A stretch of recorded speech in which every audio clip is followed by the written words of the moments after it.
the focus for today, I want to talk about perspective.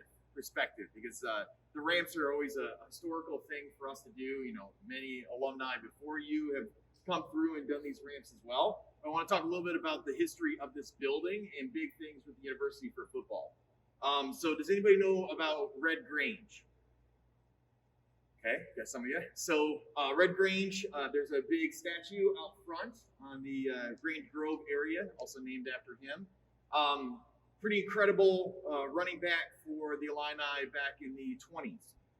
His sophomore year, he had a homecoming game here that he played in 1924. And he scored 3 touchdowns in the first 2 minutes of the game, then scored another touchdown, threw a touchdown, and scored a 6th touchdown in that game, where they beat Michigan in their homecoming game pretty easily. Right? With that, in this stadium, there was 67,000 people in the stadium to watch that game. And that was before they had the student section and before they had the horseshoe. So it was just the east and west sides of the building. And what's really cool is during the black and white film of that game, they showed a couple of different parts of the stadium.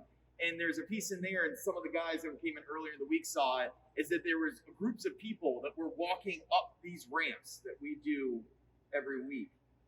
A huge group in there. And I love the perspective that jokingly Gabe and I were talking about was everybody in this film is dead. Yeah.